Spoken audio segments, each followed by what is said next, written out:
Hello everyone, my name is Pixlriffs and welcome back to the Minecraft Survival Guide. I hope you guys are having a great day. We're starting off today's episode in front of the Fox Den, which we built yesterday, and I am really happy with how this build came together. I love the color palette, I love the giant fox head on the top. I am pretty happy with this whole thing. But today, we have more important business to take care of, because we are now in Minecraft Update 1.14.3. It has finally been released, and that is a very, very good thing, because it means that at long last we can tackle the issue of iron farms. Now, iron farms are something that I've had a lot of requests for since 1.14 came out, because the mechanics by which villagers have been spawning iron golems have changed in Minecraft 1.14, and of course when we went over to look at the village in the jungle swamp area, I did set up a little rudimentary iron farm there, simply because the villagers were spawning so many iron golems that we had to take care of them somehow. Now, as far as both Mojang and the players were concerned, they pretty quickly decided that that wasn't going to be the best way of having iron golems spawn, because villagers would spawn them in large numbers even when they didn't need them. And so the reason I've held off on creating an iron farm, like a proper iron farm in 1.14, is that the mechanics weren't exactly stable. They were changing all the time behind the scenes, and in the pre-releases we've actually seen some development of the way iron farms work, or at least how villagers spawn iron golems, which directly affects how iron farms work. So today we're actually going to take a look at the brand new iron golem spawning mechanics that have been introduced in Minecraft 1.14.3 and exactly how easy it now is to create an iron farm, because luckily for us, it has been made a very simple process, and there's a little bit of trickery that we need to do in order to get it working, but I think people are going to be pretty satisfied with how iron farms turn out now. They are modular, they are scalable, you can have as little or as much iron as you want, and yes, this weird, visual glitch is happening with the villagers right now. Don't worry too much about that, they should all be fine. We will definitely need to try and get hold of newer villagers for this, and not because we need their trades for anything in particular, but because they need to be able to switch trades. So, if anything, we might end up recruiting some of the villagers that we have over here in this villager breeder. We will probably not need this guy, much as it would be fun to do this with a zombie villager. I think we'll do it from scratch, getting hold of an actual zombie. And it will need to be a zombie that can either hold items or has a name tag. So I'm going to have to try and trade a little bit with one of these librarians, and it can't be one of the legacy librarians now if their trading interface is acting like this. Let's see if we can find ourselves a brand new librarian to trade with. This guy will probably do. Okay, let's trade a whole bunch with him until we unlock the name tag trade, and we will need that to name tag a zombie. There we go. After a little bit of trading, we took this librarian up to master status. I've locked off a whole bunch of stuff, which hopefully he should reset with the lectern that I've now got in front of him. Some of these guys, yeah, unfortunately, I don't know why these are open, by the way. Those seem to have been opened somehow. Yeah, some of these guys don't actually have the right workstation in front of them, and that's because this whole row of stuff seems to have been shifted around and shifted over a bunch, and yeah, this trading hall's a mess. I think we need to tear the whole thing down and just redo it with the new villagers, because the legacy guys, because they had their professions already, I think are messing the whole system up, which is a shame, but it's something we'll need to revisit at some point anyway if we want decent trades, and we could even remake a bunch of them from scratch and have zombie villagers like we did over at the Jungle Swamp Village, which means better prices. But ultimately, for today, what I have here is 6 name tags, and I will only need 1 or 2 of those, but if we want to expand our iron farming setup in the near future, then having some extra name tags around for the extra zombies is going to be quite useful. So I'm going to take 2 of these name tags. I'll probably only need 1 for today, but we're going to name them Grrr, because these zombies are going to be scaring our villagers, but not scaring them to the point where they're actually going to run around and eat them. No, we are going to do this in a very controlled set of circumstances. And with the sun going down, I think this seems like the ideal opportunity to catch ourselves a zombie. Deep into the night, with the half moon rising over there, we have found ourselves a zombie. Let me see if I can catch this guy in a very quick box. There we go. Let's... Oh, no, you're getting up on here, are you? Fair enough. There we go. Nice and easy. We could even shuffle him one way or the other now if we wanted to, but we have ourselves a trapped zombie with holding an item so that he's not going to despawn. Very good, my friend. Very good. You will be the start of our iron farm. The next thing really is to make it daytime and guarantee that this guy is not going to burn with a roof over his head like that, And in the end, we're going to probably have to move him up into the sky just a little bit so that we can control exactly where the iron golems are going to be spawning once we have this whole thing set up. But that is the start, really. Just catch yourself a zombie, make sure he's well protected, make sure he's not going to despawn, and then we can make it daytime to work on the rest of the stuff. Good morning. So the first thing we're going to do is check on that guy, make sure he's still okay, which he is. We would name tag him if we needed to name tag him, but thankfully we don't. Next thing I'm going to do is set up a water column that's going to take us maybe like 12 blocks up in the sky. It's not really going to take all that much. We're going to propel the zombie into this with some sort of solid block over the top of it to make sure that he is going to stay alive. We're going to just do that with soul sand at the bottom and ice going up the central column, and that is going to put the zombie in a perfect position to be scaring some villagers. And once he's come up the water stream, I'm going to scaffold up here and try and lure him into this area at the end here where the stone bricks are, and that's going to make sure that he can see out, but he's got a block over his head so he isn't going to end up burning in daylight. And from here, we can start building out the main module of the iron farm that's going to contain the villagers and everything. But first, we'll need to take this out. We'll need to let the zombie out of his little trap here, and we'll need to put some signs in here to make sure that he isn't being swept away by the water. There we go, that's one, and we need to block that off to make sure that he's not going to come out and fight me, and two. There we go. Right, so now he should be able to wander freely into that bubble column. We might need to give him a little bit of assistance with that. Go on, yep, in you go, buddy, in you go. Just, yep, there we go, we got him. Fantastic. Let's pop a stone brick in underneath there, at the bottom of him. There we go. And now he should be able to pathfind over to here, and we can block him in slowly. We should probably make sure he's in a 1 block wide space. So let me try and get a little bit further away. Will he pathfind to me if I'm a little further away? All right, maybe I'll get a piston and just do this whole thing with pistons. Okay, and now we have a very neat little zombie in a pen up here. Now, the next step is going to be to bring in some villagers and have them be scared by this zombie. But first, we need to create a little area for them to set up. And it's not going to be a very large area. In fact, it's going to be pretty small. And we're going to make this out of glass right now, simply because glass is not going to be a spawnable block for iron golems. It's a transparent block, meaning that stuff cannot spawn on it, and therefore this farm will both be safe for villagers because they won't have any more zombies spawning in here, but it will also mean that the iron golems can't generate inside this space. I probably should have built this zombie cage here out of glass as well. Now, to be simple enough to do, all we need to do is pop a piston down here and have that push a glass block across here, and hopefully the zombie won't be able to walk out while that is happening. I don't think that should be the case. Let's very quickly add a wooden button to the side of this, and bam, there we go, 0 ticked. No chance, my friend. You've got to be faster than that. And of course, as is now traditional, the Wandering Trader has showed up. What have you got today, my friend? Oh, gunpowder. I actually kind of need some of that, to be honest, and it's weird buying gunpowder from the Wandering Trader instead of getting it from creepers, but yeah, I have not really been AFKing at my mob farm all that much, and I'm nearly out of gunpowder. So once we're done with iron farm setups, I think a creeper farm might happen at some point as well. There we go. I'll take 8 gunpowder if it means I can make some more fireworks, because I'm down to my last 2 over here, and yes, 26 is a much nicer number to have. Okay, I'll just chuck out that paper. Let's get back up here, and let's continue swapping out the blocks around the zombie to start off with. There we go. So we've now got the zombie in a little glass box here, and we've got a solid block above him, which is obviously going to be blocking sunlight to him. That's also going to potentially be a spawning platform for our iron golems. So we're going to build that up so it is a roof above the head of this section here, where we're going to have our villagers stand. And let me build this out just a little bit more. We're going to have to take down the scaffolding tower in a minute. We'll add blocks either side here, and I'm going to be adding fence gates to the top of here, and that is going to prevent the villagers from seeing the zombie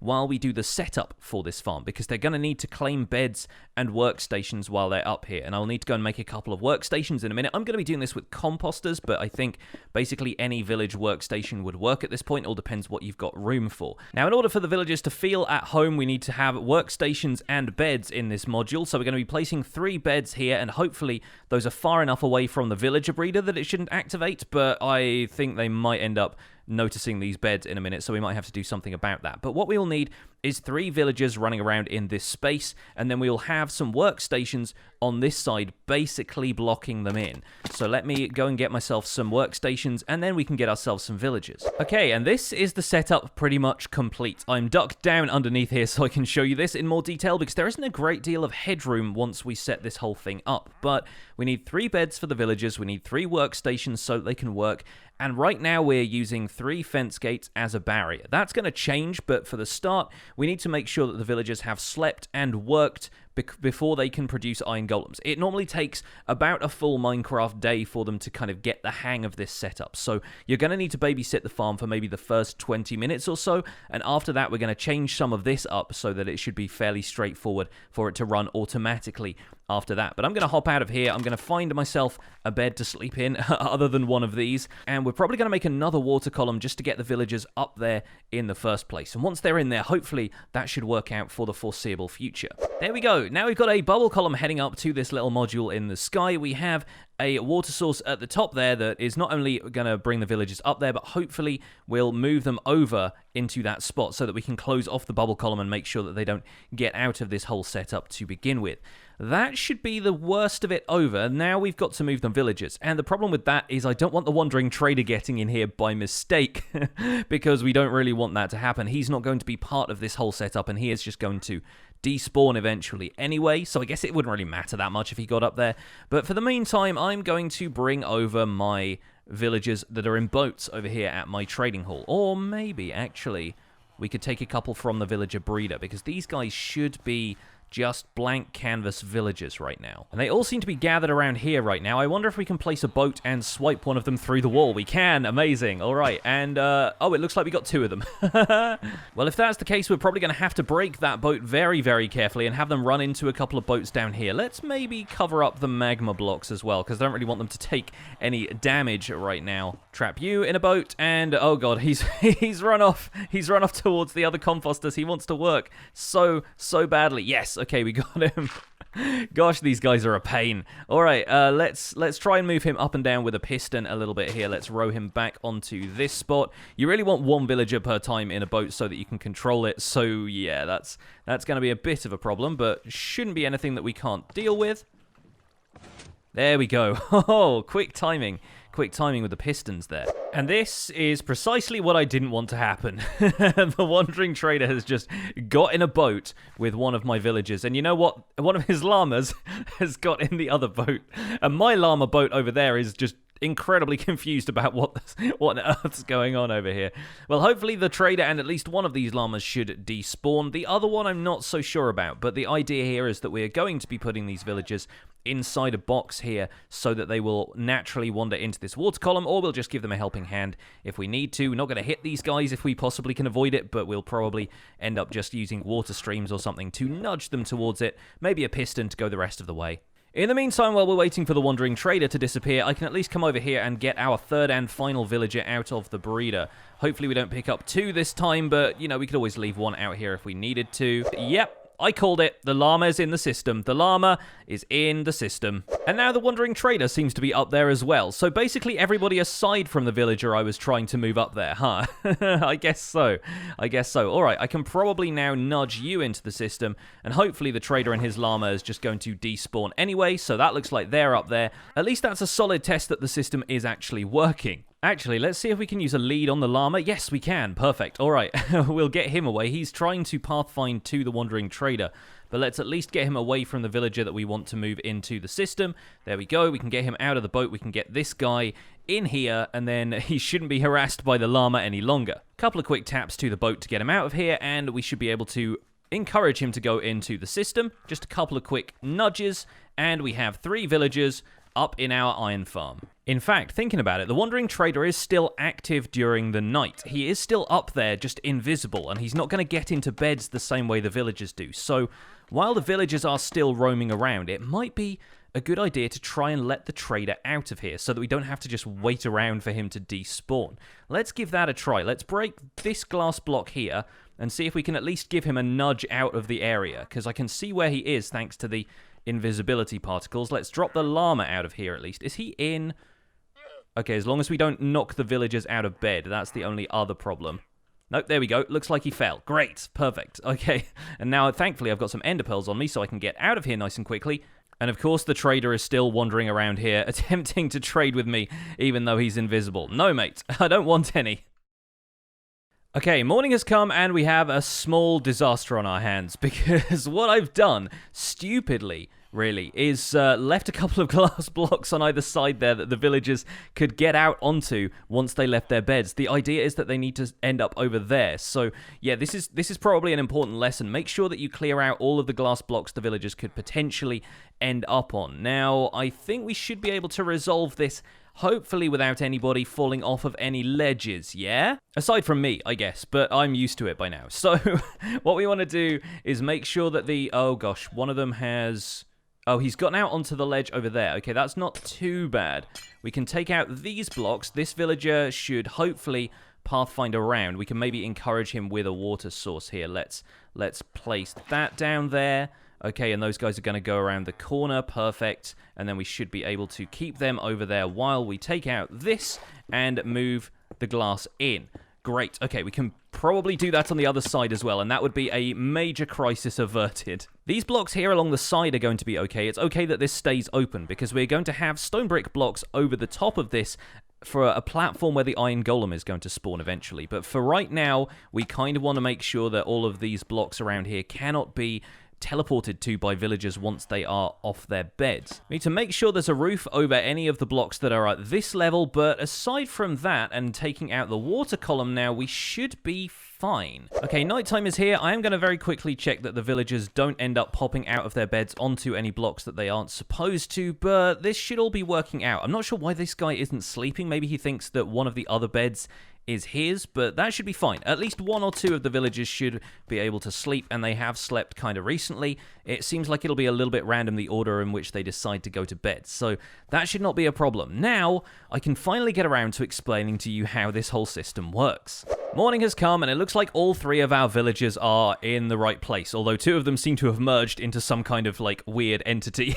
But I think that isn't a problem. I think they just need to separate out, and this next step should make it quite easy for them to do that, because we're going to open up the fence gates here, and you'll start to see them running around in a bit of a panic. And this puts them into Iron Golem spawning mode. Basically, the way this used to work in Minecraft 1.14, when villagers change, bam, there we go, Iron Golem instantly. Amazing, it works. The way this used to work in Minecraft 1.14 before 1.14.3 was that villagers would gossip between each other and they would just decide, almost at random as it were, to generate an Iron Golem if there wasn't one nearby. Thanks to this update, that has now changed, and villagers in groups of 3 will decide to spawn an Iron Golem more frequently if there is a threat nearby like a zombie. I think this could also work with a pillager, but of course pillagers would shoot them from range, so you really don't want to use pillagers for this. Zombies are pretty much ideal. And they will decide to generate an Iron Golem at random anyway. Typically, you will find these guys spawning very, very occasionally in villages now, but the gossip system was basically making it so normal villagers would just decide whenever, arbitrarily, to spawn an Iron Golem. And if you got a large enough villager population together, the village would be flooded with the things, and that wouldn't be ideal. This system works very differently to that, and having a threat nearby encourages groups of 3 to spawn Iron Golems really, really frequently. And so, as long as we have a method up here, like a water stream or something like that, a method of getting rid of these Iron Golems and flushing them down into a lava trap, much in the same way we did with the old Iron Farm design, you'll find an Iron Golem spawning up here every 30 seconds, which ultimately means we end up getting an average of about 300 or so iron per hour out of farms like this. So iron farming just got a whole lot easier in Minecraft Java Edition. Now, the problem with this is that when villagers are perpetually scared, they're not going to want to work or sleep, and working and sleeping are also requirements for them to spawn an Iron Golem. So it's not as easy as just leaving this setup as it is right now. However, I've done a little bit of testing in a creative test world, and I think what we should be able to do, now that we know they are scared, is limit the amount of open fence gates we have here to just the one in the middle. And then once villagers are out of the zombies' line of sight, if they're behind this block or that block over there and just the fence gate in the middle is open, they will be able to work or sleep occasionally. You'll find 2 of the villagers end up sleeping in the beds either side, and one villager is just getting in and out of this bed constantly because he sees the zombie is there.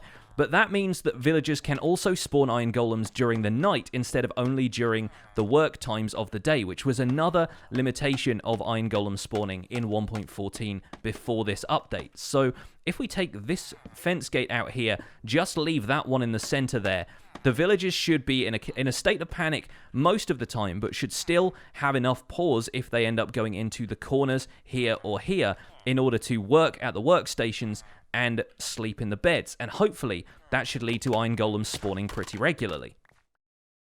Now, of course, we have to deal with the problem of getting rid of this guy, because the villagers will know that they have created an iron golem, they will sense that there is an iron golem within the radius of them for their protection, and they aren't going to spawn any more. Once again, preventing villagers in villages from just spamming iron golems and messing with you the whole time. So what we want to do with this guy is have a water stream propelling him down into a lava blade down there that's going to kill him in much the same way that our old iron farm did. And that should be nice and simple to do. All we need to do is block off this area around here, make sure that none of this is spawnable, so we'll probably make a glass barrier around the top of this as well, and that's going to propel the golem down into, let's say we'll set up a lava blade over here. There we go, our lava blade is set up. It's just one bucket of lava in the middle there. It's only a 5x3 area, so one bucket of lava should be sufficient. In fact, you could probably get away with less, and we got 15 hoppers down there, just directing everything into a system with 2 chests. Now all I need to do is go and place some water up here to flush the golems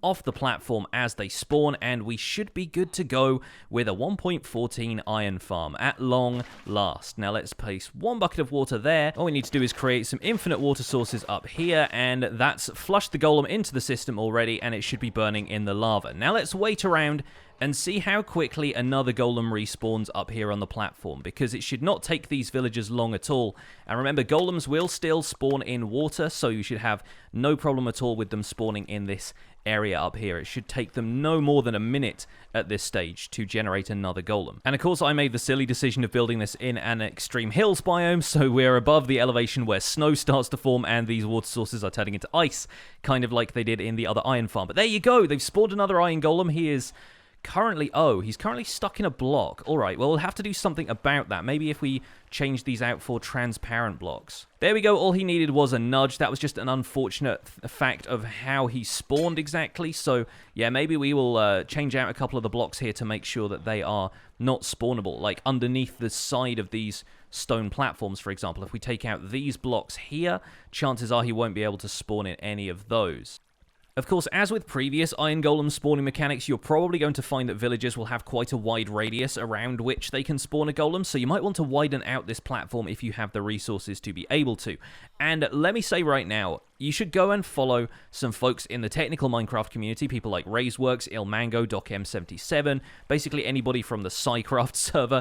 They're all going to be showcasing iron farm designs in the next little while, and some of them will probably already have built them in the snapshots and pre-releases for this version, because there are so many options for building iron golem farms now that we have a system like this in place, and hopefully we should see a couple more iron golems spawning around here. Basically, what I'm probably going to do is go AFK overnight, and maybe in the next couple of episodes we will refine this system a little bit once we know how much iron we're getting. But I think it's really going to produce quite a lot in the grand scheme of things. It's definitely going to replace that iron farm design up there, and maybe we can make a couple of refinements to make sure the villagers are behaving optimally, that they can sleep, that they can work, that none of this stuff is going to be a problem for them. If I think it's getting to be a problem where they can't sleep or work for whatever reason, all I really need to do is come up here and manually shut this fence gate. Then the villagers will be able to figure out what they need to do with their workstations and beds and stuff, and then we just open the fence gate again by coming in here and going like so, and then that's when the villagers will start panicking again, and that's effectively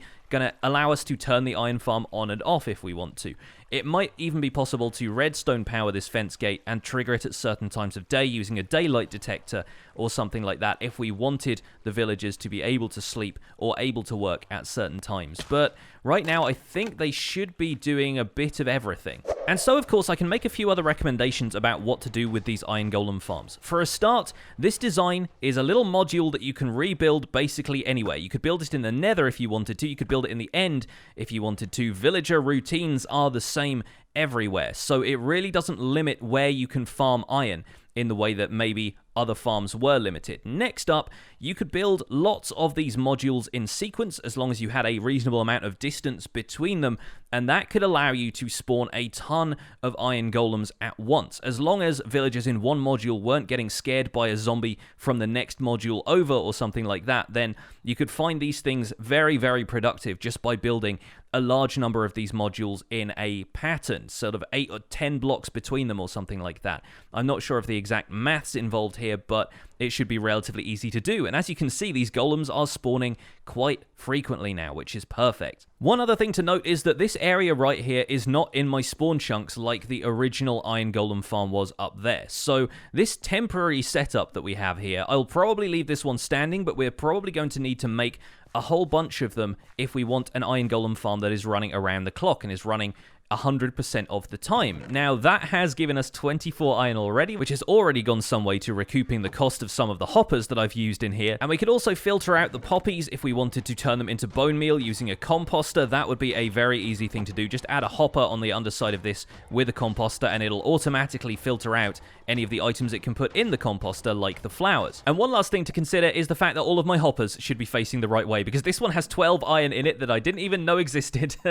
So I should really make sure that I place all of the hoppers facing in the correct direction. But aside from that, we have ourselves a very effective iron golem farm here. Look at them, they're flying out of here now. This farm is proving to be very, very effective, and this should hopefully put to bed the idea that Mojang is nerfing iron farms in this update. Really, what they want is balance, and I think what we have here is a really, really great system that's going to mean that villagers don't spawn tons of iron golems in villages, and it's going to mean they can protect themselves if zombies turn up in natural villages, but it's also going to make this whole thing very accessible to the average player. As you can see, we've managed to build this up in a matter of about 30 minutes of work, and it's really quite straightforward to do, and there are even simpler designs out there, I guarantee it. So that is going to be it for this episode of the Minecraft Survival Guide. I hope you guys are excited that iron farms are alive and well in Minecraft 1.14. Don't forget to leave a like on this video if you enjoyed it, subscribe if you want to see more, and I will see you guys soon. Take care, bye for now.